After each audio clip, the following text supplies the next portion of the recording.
Hey, you guys.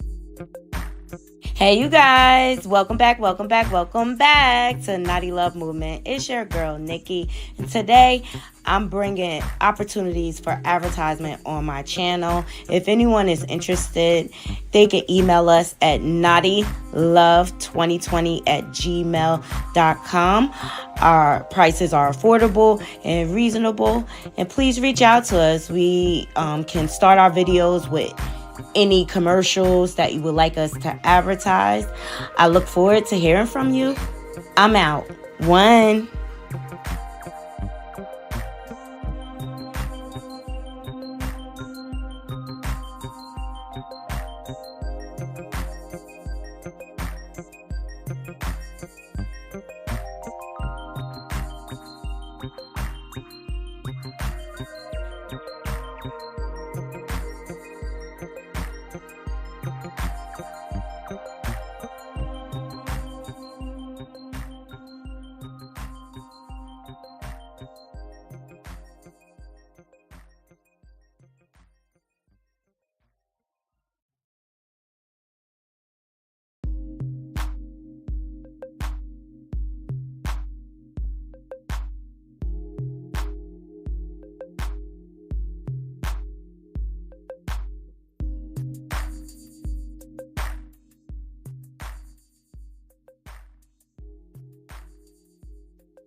Good evening, Naughty Crew. Thank y'all for joining me again. Hey, grown woman. Hey, do-rags. I wanted to jump on here to provide some updates on the Diddler. Because there's a whole bunch going on. Please make sure y'all thumbs up in this video. I'm going to kind of run through to give y'all some updates because there's so much going on. Number one, I didn't have a chance to give condolences to Biggie's family. Violetta Wallace, excuse me, has tragically passed away at the age of 78. It is said that she was in hospice care. We could think of this in two ways. Like, now she'll be able to be with her son, who was tragically taken from her. And I just think it was very senseless. And I think greed and egos had a lot to do with it. Everything we discuss here falls under fair use. Here is a brief report. Here we go. Today, Violetta Wallace and her son are reuniting in heaven after she sadly died this morning at her home. After Biggie was shot and killed at just 24 years old, Wallace made it her mission to honor her son's legacy. She even launched the Christopher Wallace Memorial Foundation, which provides educational resources for children. And lots of people from the community have been coming down here to this mural to pay their respects to Miss Wallace. And we know that Biggie didn't live too far away from where this mural is today. So we know that there's a lot of love here tonight. Okay. So rest in heaven to Mrs. Wallace. She did the best she can to turn a bad situation and do some good for the community and create a legacy for her grandchildren. Ultimately, Biggie did leave behind his son, Christopher, and his daughter. I forget her name. I've done stories on her. But she did everything she could to garner generational wealth for Biggie's kids, especially being that he was absent. Yes, she was an amazing woman and she was a strong woman. I just feel like we're going into 2025 with so much loss. Angie Stone, even the end of 2024, we lost so many of the greats. But now it's bittersweet because she could see her son again in my eyes. Okay. But that's not the only thing going on with the Diddy case. Here recently, his lawyer decided to quit. Let's get into it. Shout out to People Magazine. And it kind of gave me pause. But Diddy's lawyer quit defense team under no circumstances cannot continue. So one of Sean Diddy Combs' lawyers filed a motion to withdraw from the mogul's defense team. Anthony Rico did not provide a reason for his request, in which he wrote, "Under no circumstances can I continue to effectively serve as counsel for Sean Combs," according to an affidavit obtained by People magazine. A judge will need to grant Rico's motion before he is officially removed from the case. Combs will have five other attorneys defending him in his ex-trafficking case, including lead counsel Mark Angiofilio. In the affidavit, Rico says he did not want to divulge information protected by attorney-client privilege when explaining why the request was so brief. He did note that he came to a decision after speaking with Agnafilio. This motion for withdrawal of counsel is granted will not result in a delay of the present schedule for the commencement of jury selection and trial, or the present schedules for briefing of pretrial legal issues, Rico wrote. As a result, there will be no lapse in representation. I mean, he has five lawyers, so it shouldn't be.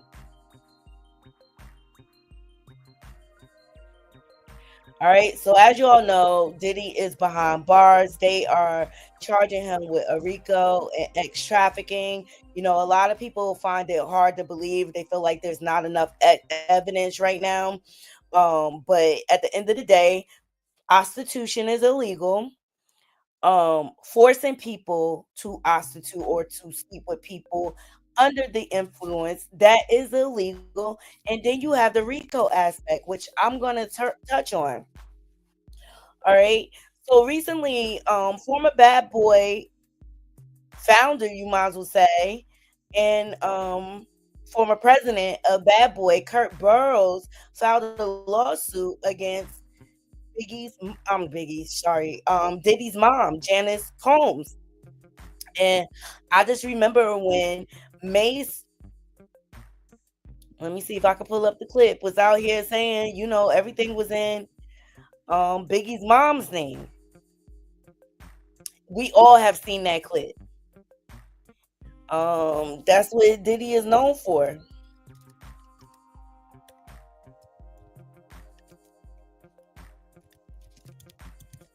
Let me see.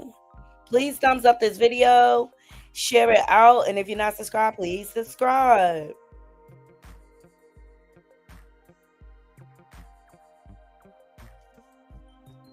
Just thinking my internet is acting up, y'all. It's taking a little time.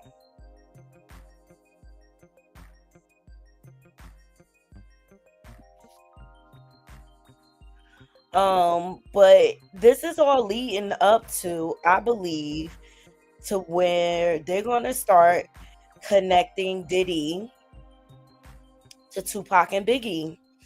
As you all know, Keefe D's trial has been pushed back, and the first thing I thought was they really trying to connect. They're waiting for the evidence to come forward, and I think the evidence is within Kirk Burrows. And I think Kirk Burrows is starting to take some steps to connect the dots for all of us. Please thumbs up this video. I just kind of got right into it, you guys. I'm exhausted. That's why I'm not on camera. I've been sitting in front of the computer all freaking day. Here it is. So your girl is tired, okay? You remember it, right, grown woman? Right? It's all going to connect in the end. What's done in the dark will come to light. You could run, but you can't hide. Yo, I dare this nigga told me he wanted receipts. Let's start with your mother, nigga. Your mother got the receipts, nigga. Everything is in your mother's name. That's the one who got the receipts, nigga. You need more proof, nigga? Biggie ain't here, so Big can't give you no receipts. He dead. Craig Mack can't give you receipts. He dead. What are you talking about? Who else? Black Rob can't give you receipts. He dead. And everybody else, you made sign paperwork so they can't talk about what I'm talking about. I'm the only one with the guts. You're not signing, nigga. Because I ain't need the money. All money ain't good money. Remember that. Remember that. Remember that, nigga. You know who to play with, nigga. Okay, so we all remember that infamous rant by Mace, okay? And he's right. Everything is in his mama's name. All right, which brings me to Kirk Burrows' latest lawsuit against Diddy's mother, Janice, which I found out her last name is not Combs, it's Smalls. All right, let's get into this Rolling Stone article really quick. Yeah, Mace was airing him out. He was not playing. And notice how he said the receipts, Biggie dead, Craig Matt dead. Notice the emphasis on that. Okay? So Sean Combs' mom sued for fraud by Bad Boy co-founder Kirk Burrows. Looks like Kirk Burrows knows how to get to the bones that are buried. Okay? All the dots are connecting. All right. Burrow claims Janice Combs secretly, unlawfully assumed control of his stakes in the record label. Bad Boy co-founding partner Kirk Burrows is suing Sean Diddy Combs' mom, Janice Combs, with claims she secretly and unlawfully assumed control of his 25% ownership stake in the record label after her son allegedly coerced Burrows into signing over his shares under threat of physical violence.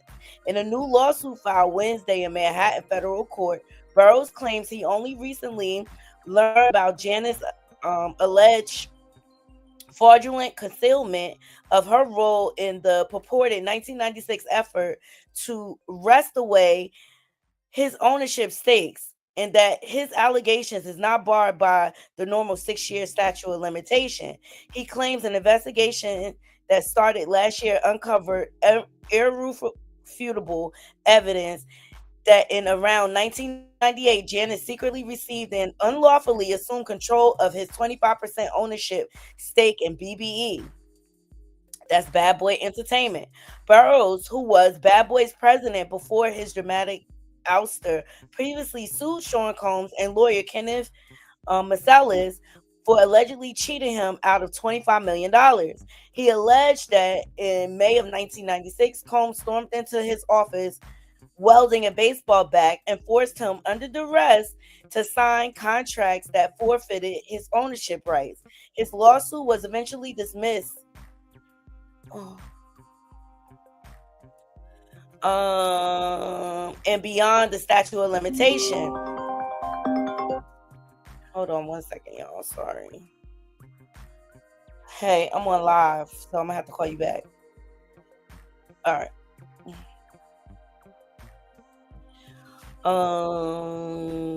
So the lawsuit filed today by a lawyer, and this is the only part I have pause with. Tyrone Blackburn claims Burrows was relentlessly betrayed by Janice, and she allegedly conspired with her son to consolidate power and exclude him from the company that he helped start. Janice, identified in the lawsuit as Janice Smalls, purportedly shifted blame entirely onto her son as she remained in contact with Burrows over the ensuing years his lawsuit came. Talk about keeping your enemies close, child. Smalls carefully maintained a facade of integrity, portraying herself as an innocent bystander while orchestrating plaintiff's financial and professional downfall behind the scenes. The 53-page filing obtained by Rolling Stone states, through false assurances and calculated deceit, defendant Smalls led plaintiff to believe that she had no knowledge of the fraudulent transfer, effectively suppressing any opportunity for plaintiff to reclaim his rightful stakes in Bad Boy. A whole hoodwink situation. So according to the new lawsuit, Janice falsely reassured him over the years that she would help rectify the theft of his ownership interest. He says that never happened. Instead, he was blacklisted and left destitute. He claims that as recent as 2021, Janice sought his expertise and assistance while developing a historical documentary on the history of Bad Boy. Burrows claimed he agreed to provide assistance, but that Janice subsequently reneged on their agreement of compensation. I would not help anybody that stole from me. I'm sorry, not me. Nope, nope, nope. Burrows' new fraud lawsuit also includes claims for unjust enrichment and deceptive business practices. He's asking for compensatory, damages of the value of 25% ownership stake or the return of his ownership interest. He's also seeking an independent audit of Bad Boy's earnings from its inception and punitive damages. Okay. Now, Burrows' position, not only was he's founder, like he kept the books on all the travel and things like that. Hey, everybody joining.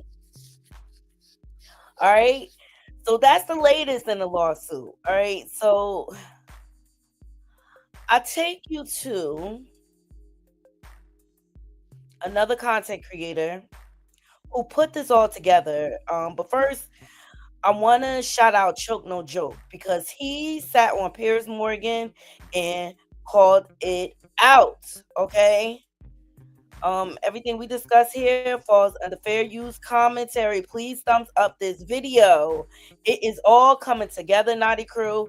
And as we all know, we always suspected that Diddy has something to do with the demise of Tupac and Biggie. All right. I don't know if you all remember this panel with Choke No Joke. All right. And Piers Morgan. And they were talking about the Diddy charges and things like that.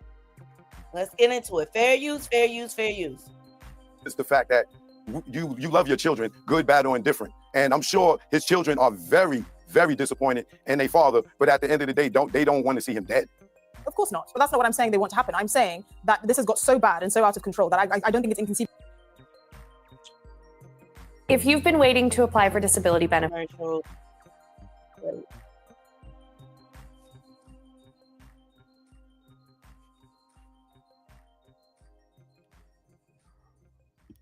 and his life. Well, you didn't wait for the best part yet. The best part didn't happen yet. The best part is, where he's I believe, allegedly, he's going to be indicted for the murder of Tupac.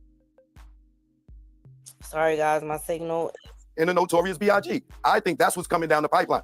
This stuff right here is serious. But I believe that he's going to be indicted for the alleged murder for hire of Tupac Shakur. Can I ask you, Chuck, is that based on information that you know, that you've been told?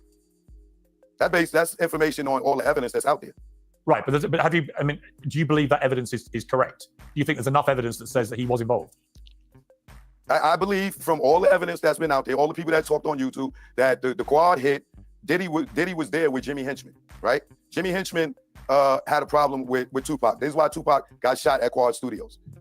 To make a long story short, at the end of it, you have a guy named Gene Dale that works for Diddy that says that he saw a check that a guy named Eric Von Zip had, and he told him that the check was for the murder of Tupac Shakur. Now, there's a YouTuber by the name of Doggy Diamonds. Gene Dale tells Doggy Diamonds, yo, you saw the check for Biggie's life? And he correctly said, no, I saw the check for Pac's life. Eric Von Zip had a check in his right back pocket, and he said it came from Black Ground Records, right? Well, Jimmy Henchman was working with Black Ground Records. So if you tie the Tupac shooting at Quad Studio and you go all the way to the end of it, if there was a check, allegedly, if this was true, and Diddy did pay for the hit on Tupac and Suge Knight, and that check came from Black Ground Records, it leads right back to the Quad Studios shooting where Tupac got shot. Diddy was in the studio with Jimmy Henchman. But they don't tell that story. They make it look like Diddy was in the studio with Biggie. No, Biggie went behind Diddy's back and got a deal with Atlantic Records and was having a secret meeting, having a secret recording session for the first Junior Mafia album. They was recording their first song. Diddy found out that Biggie was having a session. He came to court. He was getting ready to bust in on Biggie. But the shooting with Tupac deferred the plan. But Diddy was going to bust in on Biggie to find out that he had a whole nother deal. He was in there recording. So to make a long story short, Diddy and Sean Combs and Notorious Big Christopher Wallace had a publishing deal together. With that publishing deal, Notorious B.I.G. is the right songs and Diddy gets a portion of the money. What Biggie did, which was wrong, is he went and wrote all the stuff for Little Kim and Junior Mafia and lied to Diddy and told him that they wrote their own stuff. So back the day before Biggie died, Gene Deal tells the story of how he was smoking weed with Biggie, and he was security. He was not supposed to be smoking. Biggie told Diddy that we need more security because Gene was high. So Gene in return tells Diddy, hey man, Biggie, he wrote all the Lil' Kim stuff and Junior Mafia. Yeah. Big and Diddy jumps in Biggie's face. Say it, you wrote it. Say it. And Big is like, oh man, come on, Diddy, right? The next day, Biggie was dead. Well, Okay. that is All right. So I just wanted to refresh your memory of that panel. Okay. But people have been saying it for years, but no one has been able to connect the dots. Okay. Shout out to Ticket TV, right? Because he went and got Kirk Burrows' lawsuit. And these rumors are getting louder and louder when it comes to Tupac. Don't forget, Tupac's family hired Alex Sparrow's law firm to investigate who was behind Tupac's Redrum. Okay, so we got that investigation going on. All right, Keefe D trial has been pushed back for a year, and I believe that was for a reason, because I feel like all of this is going to tie together, and it's going to speak to the RICO portion of Diddy's case. All right, thumbs up this video. Okay, let's get into it. Fair use. Ticket TV, I love you. Do not ding me, because I like that you got the court documents, because YouTube don't pay me enough yet. All right. Excuse him, because he be in the comments sometimes, y'all. But let's get into it, and then we're gonna get into some of the clips of Kirk Burrows' interview with the Art of Dialogue, which was very telling.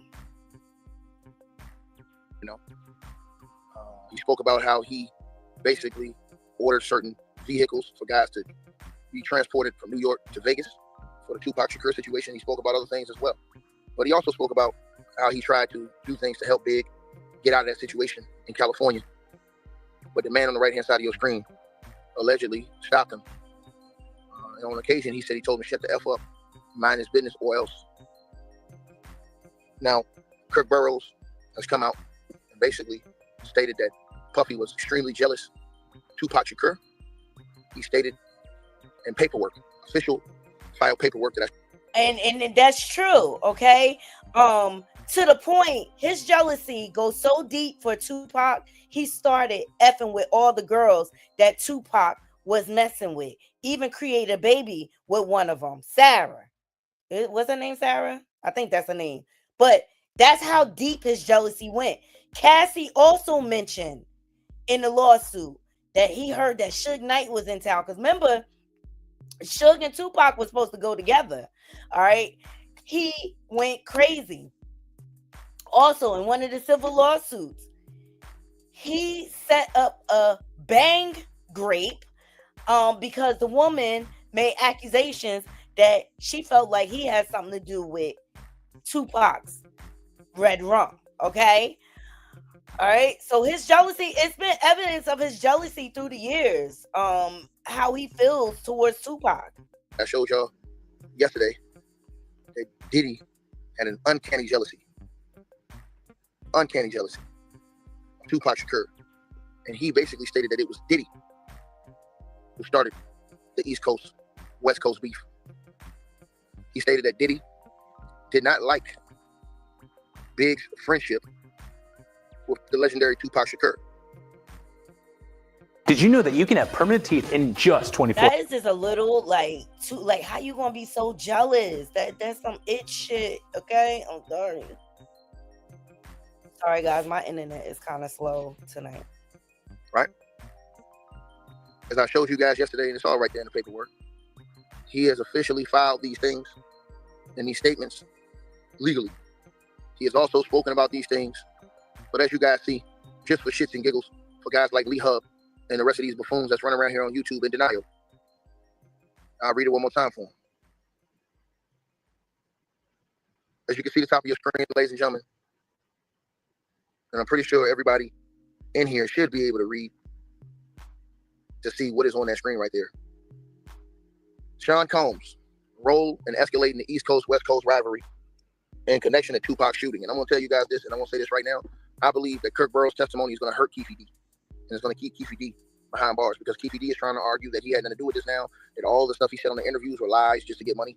And the court's not going for it. But now with Kirk Burrows' statements, and I'm pretty sure that they're going to pull him up on this, because Kirk Burrows was the president at Bad Boy Entertainment throughout all this time, the murders of Tupac and Big. He spoke about all of these things. Now, for people to say Keefy D is the fall guy, well, I don't think so. Not the way it seems. Because it seems like if Kirk Burrows is telling the truth and the feds pick this up, along with the Keefy D situation, P. Diddy will be going down with Keefy D. And there you have it, the RICO situation. Because everyone's like, how is only one person being charged with a RICO? I believe they're going to connect Keefy D with Diddy in the arrangement of the Redrum of Tupac, and then Biggie going to fall in that too. Now, as you guys see, and I'll read through it really fast because I did it yesterday. But it says, upon information and belief, defendant Combs harbored deep jealousy and resentment towards Tupac Shakur due to Shakur's rapid rise in the music industry, charismatic persona, and widespread influence. Now, this is Kirk Burrows saying this. Diddy's former business partner and the former president of Bad Boy Records. This ain't no nigga off YouTube. This ain't no dude off the street. This ain't nobody telling all these fairy tales. This is somebody who was actually there. Period. To the brother who said Russell Poole solved the case and Keefy D is not the killer, know your role and shut your goddamn mouth, sucker. I'm talking to the dude that was in the room, clown. Period. This man put himself in the actual situations, fool. Now shut the hell up while Big Dog talking. It says, thank you, grown woman. And I will go on. Combs envy Shakur's talent, natural ability to captivate audiences, and the respect he commanded from both East and West Coast artists. Shakur's association with Bad Boy Records' former affiliates and industry executives made Combs feel insecure about his own stature in the hip-hop world. Upon information and belief, Combs became increasingly obsessed with Shakur's growing popularity, perceiving him as a... And I believe that he was insecure because Diddy is not a real rapper. I never looked at him or credit him to be a rapper. I always thought he was corny. He's a producer. He could dance. He can arrange music. But rapper? No. And here it is, Tupac and Biggie. They got the skill. They got the charisma. They got the personality. That's where his envy come from, because he knew he'll never be as good as them. Direct threat to his dominance in the music business. Combs used his influence to orchestrate smear campaigns against Shakur, fueling East Coast, West Coast rivalry to undermine Shakur's credibility and career. Plaintiff witnessed his business partner. Says he witnessed. This is Kirk Burrows. Left-hand side of your screen. He didn't say this is, oh, no. He said he witnessed. Plaintiff witnessed instances in which Diddy expressed paranoia and frustration over Tupac Shakur's success, indicating a deep-seated need to diminish his rival's influence. This is a nigga who was on the inside saying this. And why these whole ass niggas are saying cap, here's the part that you guys are going to hate. I told y'all before, he kept receipts. Period. Boom. From way back then. You see that date on the right-hand side of your screen on that piece of paper? paper? Look at that right there, Naughty Crew. He's got notebooks of all the travel arrangements. Let me make it bigger for y'all. Look who at the top. Mrs. Wallace, Biggie's mom. This is the day after he was Redrum. He's got notebooks of all the travel arrangements. That's what you call evidence. Paper and that notepad, March the 9th, 1997. Kirk Burrows kept a diary the entire time of everything. Of everything, man. Shout out to my boy Bully the Bully in the building. Y'all go subscribe to his channel, man. BTBTV, my nigga, man. Real talk. You know what I'm saying?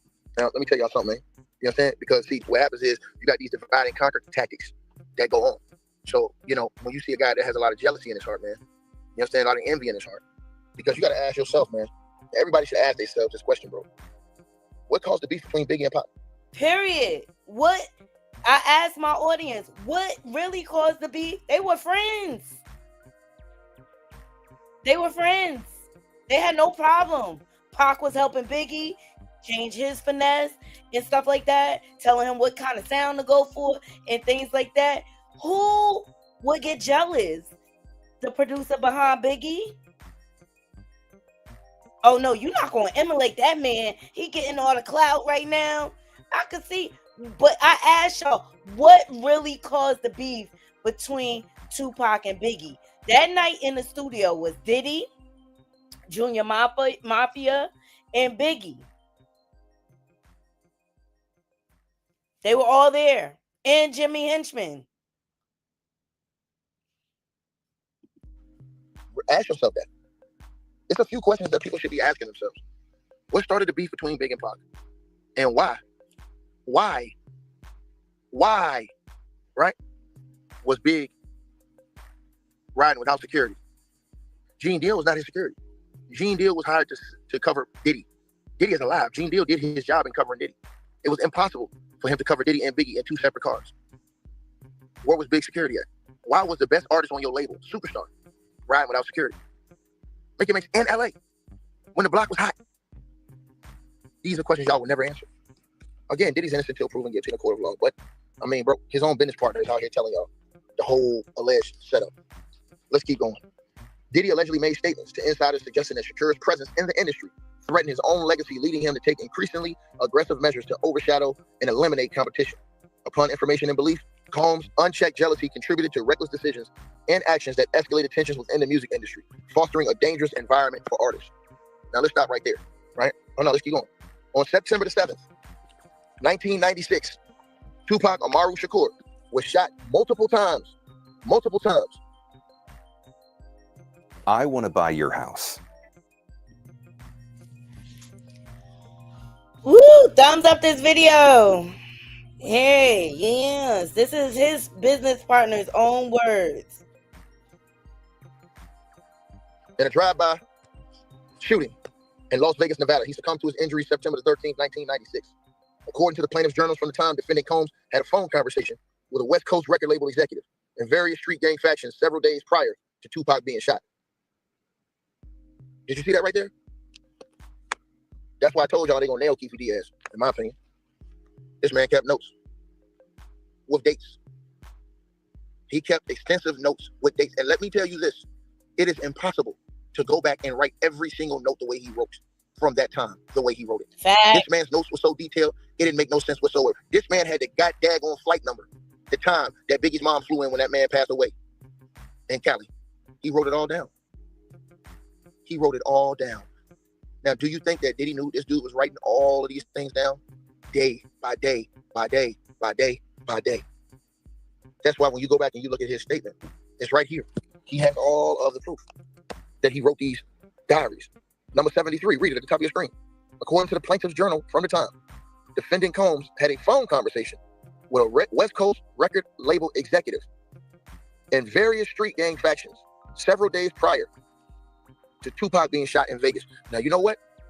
I don't know who that West Coast record label executive was. I don't know who that was. Does Kirk Burrows know? And he didn't mention it? Kirk Burrows is saying that Diddy called a West Coast label executive. West Coast label exec, not East Coast, West Coast. Who was the West Coast label exec that Diddy called? And various street gang factions several days prior to Tupac Shakur being shot in Las Vegas. Number 74. Upon information and belief, this was fueled by Combs' jealousy and envy of Tupac and Christopher Wallace's budding friendship and rise as the top two hip-hop artists in the world. So, Diddy's own business partner, right here, his own business partner, is claiming that the reason why Diddy, this is crazy, bro. The reason why Diddy wanted this done, according to Kirk Burrows, was because of his jealousy and envy of these two's friendship and their rise to the top of the hip-hop world. You know something I noticed, you guys? Diddy had a rap in his last album, the Love album. He had a rhyme. Because I listened to that album. It's a great classic album Diddy put out. Classic. And in that album, Diddy said something to the source. He's the greatest rapper to ever live. He said that in the rhyme. In the Love album. Look it up, the last album. Look it up. And I believe he said it. Because remember, right after Biggie passed, Biggie had a vibe cover set up, and Diddy took his place on the cover. I believe Diddy always wanted to be the skilled rapper that Tupac and Biggie was, but he didn't have the skill or the charisma. I mean, he was just corny. So now when Kirk Burrows says this right here, number 74, man, it hit me like a ton of bricks. It said, upon information and belief, this was fueled by Combs' jealousy and envy of Tupac and Christopher Wallace's budding friendship and rise as the top two hip-hop artists in the world. So basically, he's saying that Diddy was jealous that Biggie and Puff, that Diddy and Big was on top of the hip-hop world, and he was just take that, all in the videos. Number 75, it says the topic of discussion between West Coast record label executives and various street gang factions and Sean Combs was the East Coast versus West Coast rivalry. Number 76, the week prior to Tupac's Vegas shooting, defendant Combs rented. He's not saying these allegations. He's saying that this is what he is witnessing. He says the week prior to Tupac's Vegas shooting, defendant Combs rented several vehicles and instructed several men from Harlem to drive those vehicles from New York City to Las Vegas. Number 77, the plaintiff questioned. Kirk Burrows is saying he asked Diddy, he questioned the logic of this decision. Why would you do that, Diddy? As it would have been more cost effective and efficient for those individuals to fly. It is 2025 now. If you're not wearing glasses, that you can immediately. So there you have it. The dots are connecting, okay? And Kirk Burrows has detailed information which will possibly make him a witness to tie this all together. He talked about renting the cars. He talked about questioning Diddy. So much. I'm going to give this a few more minutes. And then we're going to go into Kirk Burrows' interviews with Art of Dialogue.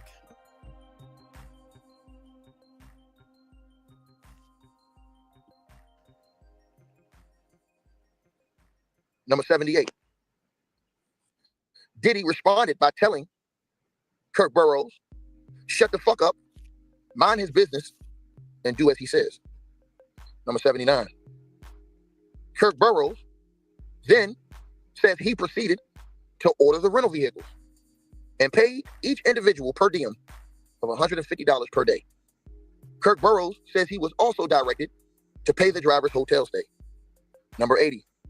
These men were not known to Kirk Burrows. They were not employees of the company and never part of the company's ventures. But now Kirk Burrows was being forced to finance their road trip to Las Vegas with the company's overhead budget. Number 81. Combs then instructed the plaintiff, Kirk Burrows, to request reimbursement for the rental cars, hotel, and the per diem from the parent company at that time, Arista Records. Number 82.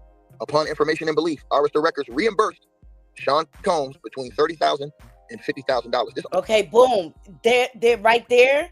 That's a financial record through Arista Records. That's a financial record. Evidence, okay? All they gotta do is pull those records. Information is all easily accessible because all the fans gotta do is go back and look. If Arista Records reimbursed Diddy $30,000 to $50,000, like Kirk Burrows said. Remember, Kirk Burrows was working the books at Bad Boy. He was the one doing the office work, day to day. He knew everything in and out about that operation over there at Bad Boy because he was the one in the office. Upon information and belief, several years later, after Tupac Shakur was murdered, Dwayne Keefe D. Davis, a known Southside Compton Crip, traveled to New York City and to Harlem. This nigga said Keefe D went to New York and to Harlem. Number 84 says, upon information and belief, Keefe D was extremely angry and aggressively sought out an immediate meeting with Diddy or anyone else he could get on tape to confirm he was owed $1 million. Okay, boom, right there. Now, Keefe D is all over Vlad TV talking about this $1 million check. Now you have someone that could corroborate that story. Because remember, originally, the guy who originally got the check supposedly ran off with the check and things like that. Now you got someone to corroborate, and Kirk Burrows did the books. By Diddy, and it not been paid. Ladies and gentlemen, I believe that with Kirk Burrows' notes that he claims that he kept, that he has posted some of these things in that paperwork, I believe they will call him in and use him as a witness. Absolutely. And that his testimony may be able, as he ran Bad Boy, the in and out operation. And if those journals are there, man, oh man, oh man, it's gonna go down. If he got them journals detailing all of the travel, the hotel stays, and things like that, and they can connect those payments through Arista Records, that's going to connect Keefe D to Diddy. See, Keefe D tried to backtrack and say, oh, it was all made up. Nope. You mentioned $1 million check, not only on YouTube, but also in your book. And you said Diddy hired you. And see, this is, look, all of this could have been prevented. Kirk Burrows and Cassie, if Diddy would have just paid people. But he was stingy. He was greedy. He had to have it all for himself. And so he thought he could screw people and then blackball them and threaten them through their life to keep them quiet. But now you in prison. Now you in jail. I think this was a chess move. Him, Kirk Burrows suing Janice Smalls is a chess move. And he knew to go through her. Because he know that's where all the money at. That's where all the money at. Now, let's get into some of Kirk Burrows' interview with Art of the Dialogue. Let's talk about, because we heard Gene Squill talk about it, but I mean, Kirk Burrows was a direct person in dealing with Diddy, so he's got way more details. Shout out to the Art of Dialogue.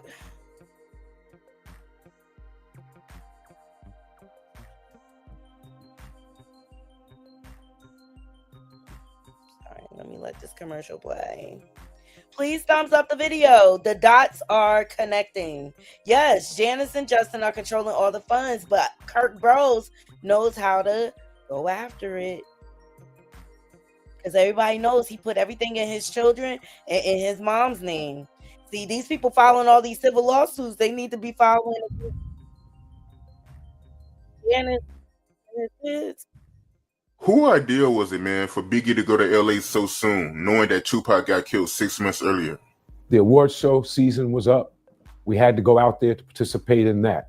We had records that were nominated. We were a budding, launching company that already launched, and we were successful. We could not go. But Biggie did have an inconvenience. He had a car accident. I think it was in Brooklyn, maybe downtown Brooklyn. He had a broken femur at that time, and he was recovering from that. Big-sized person could not really sit comfortably in a plane, not even first class, with a cast on. It was uncomfortable. He was talked into going to the LA portion of the trip so that he could be out there ahead of time. He was out in LA so there wouldn't be a big rush and bustle to get him there. So I think he was out there for a good week and a half ahead of time leading into the event. So being out there, we came to follow up and to have that night. And then he was supposed to, as per Arista's marketing department, Arista, one of the best labels and distribution companies that you can have to back you, the legendary Clive Davis, who backed so many artists, believed in Bad Boy so much, he put together a marketing campaign that was never seen before that campaign. It still wasn't seen, but it was put together so that Biggie could receive an international press junket in London with all press from around the world meeting him that Saturday, Sunday, after the Friday award show night. He was supposed to go on an international flight with me. See,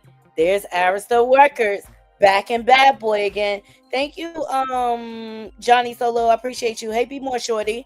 Arista Records, which is Clive Davis. Okay, so I feel like Diddy figured out a way so that the money wouldn't trace directly back to him by somehow pushing that through Arista Records.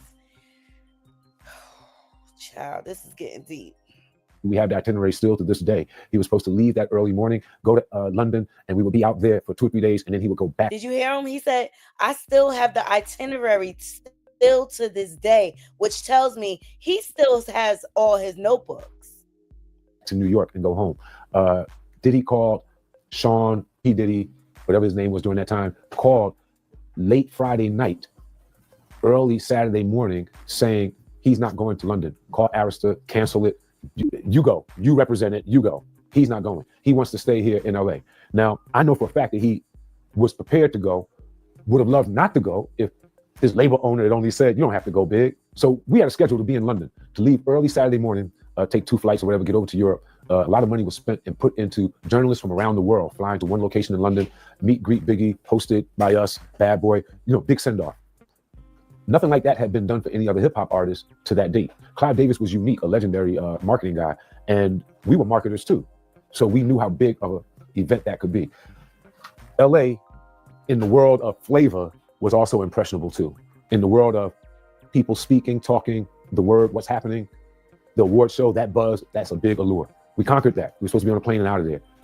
Sean had his album that he was recording. He wanted to do some of it in LA. I think that was a bit of poking your chest out. We could have recorded that album completely in New York. A little bit of, I'm here doing this when you told me not to come here. I came to the awards show. We showed up. You told us not to be there. I went out on the town on Saturday. You told us don't be in your city. And going out on the town on that Saturday night, that's when we had reached the wall. Something that we probably should not have done. We might have overstepped our boundaries based on all the warnings, based on Puff's security, Gene Deal, who was there to secure Puff. All the other warnings that we got that we needed more security, the snafu in the business world came in like this. You have a budget for everything that you do. The budget for Big in LA for the award show ended that Friday night, Saturday morning, when a new budget started to get him from LA to London, where he would be taken care of with security, his friends, and everyone that he wanted to be with him in the style that he was accustomed to handle the press junket. When that didn't happen, that budget was never open. The budget for LA ended, and there was a great need for security that Saturday night, and he was out without that security. The beef up. And we lost him. And so everyone was aware that more security was needed, but the powers that be ignored it. I wonder why. Food for thought, Naughty Crew. Let me know what you think. In that decision, what it put us in, that decision put us in the worst situation that we could have ever been in. We lost our number one talent. We're on the West Coast where we're surrounded by enemies who told us not to be here. And that's because Diddy wanted to be number one. And right after that, he was on the Vibe cover. We really shouldn't have been there, but we were. Now we have to get out of there. At that time, I brought most of the company with me. I had a lot of interns, young people. I had to account for them with their parents. We had to get them home. That weekend, I think we had to get Sean out first. 1, 2, 3 steps in the trunk of a car, moving out the city limits to another airport on that flight out. I stayed until Sunday-ish or so, making sure all the interns, all the executives, every last one of the kids that was out there with us was back east. And then we had to make preparations for Big's family to know where he was at, for them to make preparations to bring him back home a week or so later. So that was the job. And then I slowly crept up out of LA and went back home and got ready to deal with the mourning and grieving and shutdown of our activity, the hold up of another hotel, hold up with Sean and his mother, the depression moments, depressive moments, and the recalculating, the rethinking, where we go wrong, and all of that right then and there, as well as releasing a brand new album that we were already in the flux of releasing, Life After Death. I seen an interview that Puffy did with Fat Joe where he was talking about Biggie in his last moments in LA. And he told Fat Joe that he didn't want to go to LA. He actually wanted to go to London. But Biggie, he was the one that wanted to go to LA. And he was the one that was pushing to go to LA. That's not true. My name is Kirk Burrows. I ran Bad Boy Entertainment. I helped co-found it. I created the company with him. I raised from general manager to president. And at that time, I put all of those business plans together. And Biggie didn't want to go to LA, ended up going. What got him out there was a week ahead of time to ease him into the whole award show. He may not have wanted to go to London, but was talked into it. First time ever, a rapper of your stature getting this treatment. That would be something he would be interested in doing, but he was easily talked out of it by Sean so they can make an appearance at an event in LA that Saturday night. A part of the posturing of not only did we come to the award show, not only am I recording my album out here, and Big is gonna help me with some of the writing and maybe do something out here where me and him did this song in LA, I'm out on the town. And it was just too much. You ever heard of someone doing too much? Right. Yeah, there you go. Too much. There you have it, Naughty Crew. Do you think it was a setup? I mean, it all sounds suspicious to me. It all sounds suspicious to me. And Kirk Burrows is the man, okay?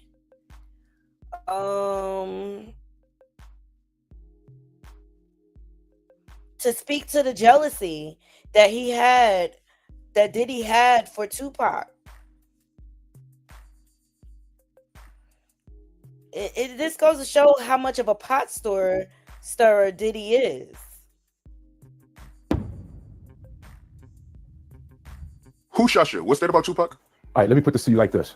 We knew what we were involved in. I knew, Sean knew. The artist might not have known everything that was going on. And what I found is this is an excellent example of how my former business partner operates. He operates on a few different levels. One level, the masses will understand. That's the low level, common. Then there's another level in between. Then there's a higher level, principalities and power bases. He operates in three-dimensional, if you can understand. So who shot you could mean a few different things for a few different people. But what it meant ultimately was what it was ultimately meant to me. And it landed perfectly. C's and them might not think it was supposed to be for that. Biggie might not have thought that when he wrote the lyrics that was going to be used for that. But the way it was marketed by the company and released in the succession of things that were going on that we were dealing with on all the levels that we were dealing, that record did what it was supposed to do. And that's a perfect example of how my former business partner works and thinks. And if you can remember that three-dimensional type of thinking, then you can start to pierce through a lot of the common things that are being told and then get to what's really behind those things. So it was intentional then. So Puffy, he dropped Who Shot You after Tupac got shot at Quad Studios so people could think Who Shot You was about Tupac. Yeah, I think if you're working three-dimensional and you're playing three-dimensional chess, first of all, we're always playing chess. Let's start there. We're always playing chess. Now, if you remember a show called Star Trek, there's such a thing as three-dimensional chess. So now, with three-dimensional chess, you're thinking on a few different levels. My former business partner thinks on a few different levels at one time. When you're sleeping, he's thinking on those different levels. So when you get that common message, there's 2 or 3 other messages behind that. So yes, it was meant to drop. It was meant to send the message that it did send. It was meant to aggravate a wound. It was meant to stand up and say something in the middle of what was perceived to be people coming at you. And we, after all, wasn't as big as we wanted to be at the time, but we wanted to be bigger. We didn't get to be as big as we wanted to be until Biggie died. That opened us up, his death. But we were working on it and getting there. And look, what he just said was profound. We didn't get as big as we wanted to be until Biggie died. And right after he died, Diddy dropped, was that Life or Death double album. Who stood to benefit from that?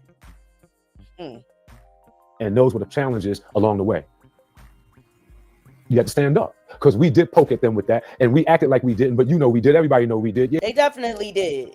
They definitely did. Shout out to the Art of Dialogue because they really broke down these clips.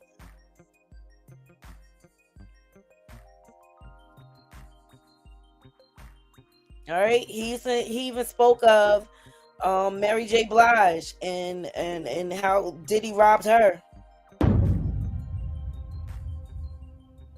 Sean, tell the truth for posterity. If you can't tell the truth, don't say anything. Let people find the truth on their own because people love what we did and they want to know how it happened. They want to know about it. Your documentaries, they're all fantasy, fairy tale, Disney. Your interviews, they don't tell the truth. You don't celebrate the workers that worked really hard, that made the ideas happen, including those fantastic young interns from Mel Love, the very first intern, to Marlon Marcel, to all the other ones in between that did great work. You never celebrate those people. You only do documentaries that talk about you and you being the person that did this on the first day and then tied everything up on the 7th day at the end of the week and said you would rest. You're not God. It took a team of people to make this happen. It took brilliant Black young minds to come together to make this thing happen. And when you do this solitary thing and don't mention people's names and don't celebrate those people, you throw the light off the magnitude of the gift that they gave you, the gift of creativity that put a light on your artists that help us to shine around the world. I think that's whack, bro. It's the wackest thing. That's why I'm talking now and making sure I give credence to people who are out there mentioned, the people who were never mentioned. 5 documentaries on you, bro, and no one gets to know really at the end of the day how Bad Boy happened, how it started. What really happened. That Joe interview, Fat Joe, is a cover-up for what really happened. He wanted us to be in LA, and I went along with it. I helped to cut the checks. I got the team out there. We had people's children with us in LA.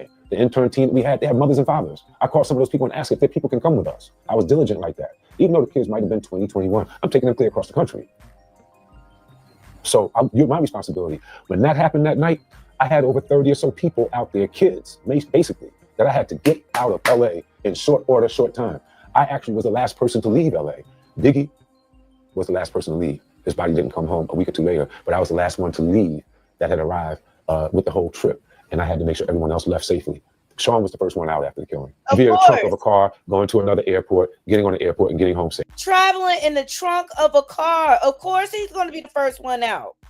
He's the most important, right? Because he had access to Arista money. Then it was time to get all these other New Yorkers home. Yes, we were wrong. That was bad. We made some bad decisions. That was a very bad decision. And yeah, all those documentaries are phony and false. I get more of the truth coming from podcasts like yours, sir. So thank you and keep doing it. I get to hear more of what is real from a part of the culture that I helped to build and a part of what I witnessed in the culture from the young guys that are investigating, and they're our new journalists. I don't think the Charlemagne's in the mornings, I don't get the truth. I can't hear the truth. I hear people stealing credits on those shows. I agree, okay? Because Charlemagne is a bootlicker. He is one of Diddy's bootlickers, okay? And I hear them blacklisting other people from coming up to fight for their credits. It's all a PR plan. I look at Amazon Prime, you look at the Mary J. Blige documentary. So many people not mentioned that helped that wonderful, legendary career. Y'all need to set the record straight and give people their credit. I, for one, Mary, what happened? Dre, what happened? I did Family Affair. As we were talking about the history, a #1 pop hit for a female R&B singer. Here's the example. Miss Aretha Franklin, who was over the top diva, in her long career, only had 2 #1 pop hits. Mary J has 2. Kirk Burrows and his team gave her the first one. That Dr. Dre track, I got that track. I put that together. Her brother, 15, 16-year-old at the time, Bruce Miller, I said he should write it. He had the youngest voice. I know I named it Family Affair. You might have someone challenge me. Let's put on the gloves and let's go. Because how can you, at 10, say that you were the boss at the time when I was running everything? Pardon me. I just have to let that be. I ran that shop. So you have a lot of challengers that'll say, oh, he didn't do this, he didn't do that, because they're a little bit grown now, their voices on the mic. But I'm on your mic now to say, I did it. Shout out to Kirk Burrows. And I feel like he's going to be the key to everything, to tie everything together. And last but not least, let's talk about how he talked about how Puffy, the future of your business is here. Excuse me, did not trust Diddy.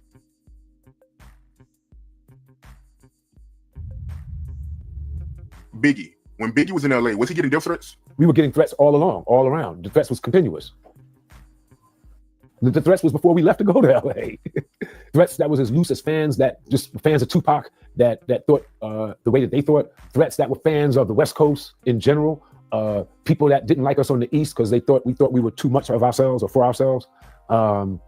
Enemies that we made along the way that definitely wanted to see us fall, and a lot. It was a noise-filled environment with that negativity coming at us. When you are looking at success and you have a lot of success coming your way, hence the song, More Money, More Problems. It was that time period. The songs were true to what was going on. Did you have any conversations with Diddy telling him that it wasn't a good idea to go to LA? Plenty of times. The relationship was, I was almost like an older big bro. As the years went on, the ego, his success was matched by the ego. His ego was matched by the sales and his success. So he started listening less and less. I still had my powerful position. I was still easy to be fired, but he still looked on to me to be the one to do the job. I was loyal. I was trustworthy. I was there in his worst of times. On 2 or 3 different occasions, he was down and out. It had to be pulled back, blown up, resuscitated, and put back in the race again.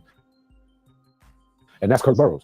People look at Andre Harrell and say, Andre and Diddy, that's the Hollywood story. Yes, Andre and Diddy. Andre discovered him as an intern. Andre gave him his opportunity. Those records are there at Uptown. We were fired from Uptown. You couldn't live off of that legacy that he made at Uptown. The legacy of money and wealth came from the legacy that he and I created at Bad Boy the moment we left Uptown. And I was there right by his side through those ups and downs too. And we created, through the mischief that he would cause with these decisions that didn't make sense to me or other people who might try to rein him in, you had to go along with the fact that some of the other decisions that he made on the creative side brought that money in. And in his world, I'm never wrong. Our world, we have to be cautious and take the best of these ideas, slow up the crazy stuff. And that was a lot of my job to do. And it was hard to keep him from slowing up on those things as the success kept building up, as nothing would happen. See, I told you. And then we went on to the next thing. And of course, something eventually happened. From your point of view, you being the president of Bad Boy at that time, do you think Biggie was happy on Bad Boy? Do you think he was planning on leaving? I feel that he was happy about his career. He was happy about the blow up. He was always on the line. He never let us feel comfortable like, oh, y'all did me right. Oh, I'm loving you guys right now. He would never give it up like that. He would always have us under pressure to keep doing it bigger and better. I honestly, when I look back on it, if he trusted Sean more, it would have been better. But he didn't trust him as much as the way Sean says they were best friends after he was dead. Mm-hmm. No, I didn't see that during the time we were working with him. I see that as an emotional cry out after he's gone. I saw him as wanting his music and everything to be right, have the number ones, and we delivered that. I think there might have been a little bit of a hole or a gap when it came time to people being friends. There you have it. Biggie didn't trust him. That was from the mouth of Kirk Burrows. And I present all of this to you, Naughty Crew, as we wrap this live up. To count one of Diddy's current charges, which is the RICO, and this is where I think the RICO is going to come in with Kirk Burrows, tying in Janice Combs, his son, and also Keefe D. There you have it, the enterprise. Okay.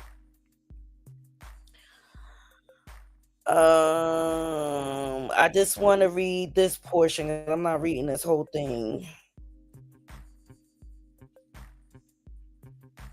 The Combs Enterprise, from at least in or about 2008 through or about the date of the filing of this indictment, Sean Combs, the defendant, and others known and unknown were members and associates of a criminal organization and members and associates of the Combs Enterprise engaged in and attempted to engage in, among other activities, trafficking, forced labor, interstate transportation for purposes of prostitution, coercion, and enticement to engage in prostitution, narcotic offenses, kidnapping, arson, bribery, and obstruction of justice.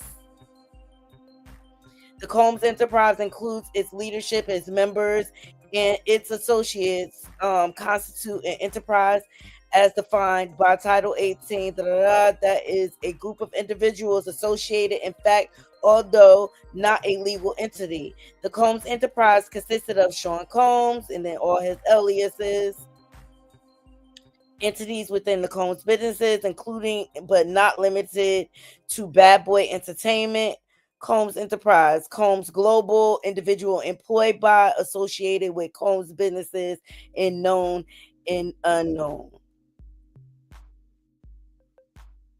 The Combs Enterprise constitute an ongoing organization whose members function as a continuing unit for a common purpose of achieving the objectives of the Combs Enterprise. The Combs Enterprise was engaged in and its activities affected interstate foreign commerce. The Combs Enterprise operated in the Southern District of New York and elsewhere. At all times relevant to the indictment, Sean Combs was the leader of the Combs Enterprise. We just heard Kirk Burrows speak to the more money he made, the more power he got, the less he would listen. And people would just have to bend to his will. Okay? Like, at the end of the day, this is where the RICO is going to come in, Naughty Crew. And I believe Kirk Burrows is the key to all of that, especially if he kept detailed notes. He will be able to single-handedly tie the diddler to Diddy and Tupac Redrum. And all he had to do was pay the man. But what did he do? He bullied him out of his shares in the company, blacklisted him throughout the industry so he wouldn't work again. This man has been homeless. But he had to play chess, not checkers, with the situation. And now he's going to pounce. And all of this would have still been kept quiet if Diddy wasn't such a shrewd businessman. I mean, he screws over everyone. He screwed over Lil' Kim. He screwed over the Locks. He screwed over Mace. And counting Danity Kane, Day 26. The list goes on. You don't think all of that is going to catch up to you eventually? What's done in the dark will come to light. I'm going to keep my eye out, Naughty Crew. The trial's going to be starting here soon. But, I think, everybody's going to walk away with their own opinions. But I think I've made a few key points here that will make it all tie together eventually. And I think so much is going to come out in the trial. Okay. Be More Shorty said Clive Davis. Yes, he's behind Arista Records. He also gave Diddy the startup money for Bad Boy records. Clive had Diddy to do his dirty work because he was younger, right? They better get Clive before he croaked child. And he one sheet to the depths of hell. Just popping in. Thank you, Johnny. Janice and Justin controlling all the funds, but now people, let me tell you, Diddy only cares about himself. Remember, Little Kim said it. Puffy is all about Puff. He will let his kids and his mama drown. He don't care. That's right, Couture Bay. Share this live, okay? Definitely a setup. More for the Rico. Exactly. So I just want to, yes, send us donations. Thank you.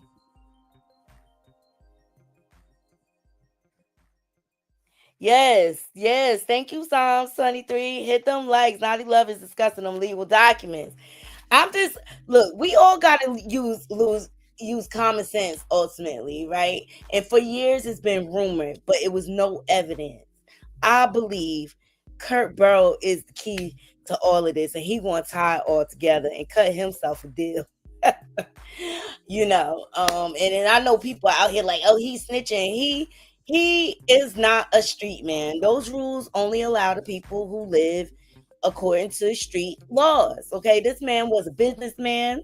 He kept records, and ultimately, I feel like those records are going to come back and bite the diddler in the behind. Okay. All right, you guys, let's leave it in the comments. I wanted to jump on here and give you those Diddy updates. Do I find it strange that his lawyer is asking to be removed from the case? It gave me a little bit of pause, but it happens all the time in the legal system. And he could have other priorities. But Diddy also has 5 other lawyers. And I guess that will make his legal bill a little cheaper. You can look at it so many different ways. But I'm just waiting for the trial. Of course, there's more lawsuits coming out everywhere. But at the end of the day, I'm interested in the criminal trial. Like, these civil lawsuits, they're frivolous at most. And I feel like the Jaguars and the Lamishas and stuff like that ruin like a lot of credibility for a lot of the victims. And it's unfortunate. But like, unless you could show me that you went to a therapist to prove that you're traumatized, or you got some type of hospital records and things like that, I can't entertain these civil lawsuits. And Tony Busby has been disbarred in the Southern District of New York. He cannot practice law in the Southern District of New York. But yeah, I'll wait for the trial so that we can get the facts, and we'll go from there, Naughty Crew. But we should be covering today's the 3rd. So the Naziah Harris case should be starting on the 7th,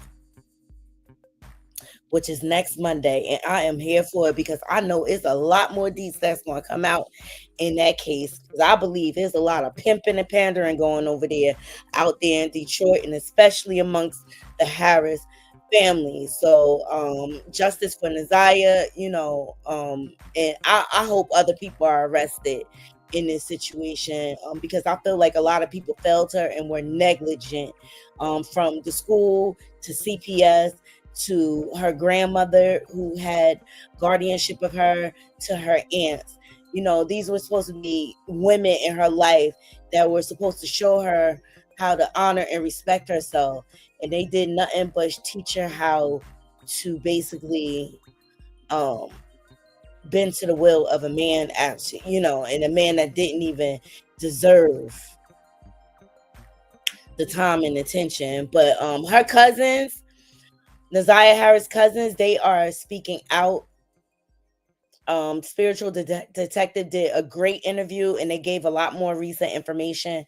And I hope to go over that with you guys tomorrow, because they got different things developing, like foundation and things like that. So I think that's good. But I found it tragic that Annette was still collecting a check for Naziah, I think, up until right before the trial started. I found that interesting, because the check only supposed to be collected if the child's in the home, and she went missing on January 9th of 2024. And the trial started when, Naughty Crew? Exactly. All right, you guys. I love you all. I appreciate you all joining me. I will be back tomorrow morning with our regular trending topics, but I just wanted to do a separate live on the Diddy update. So I hope you all have a beautiful, blessed evening, and I appreciate every last one of you coming and supporting the channel. Please make sure you are liking the video, sharing it out, and if you're not subscribed, please subscribe. And of course, donations are appreciated. Until next time, Naughty Crew, I'm out. 1.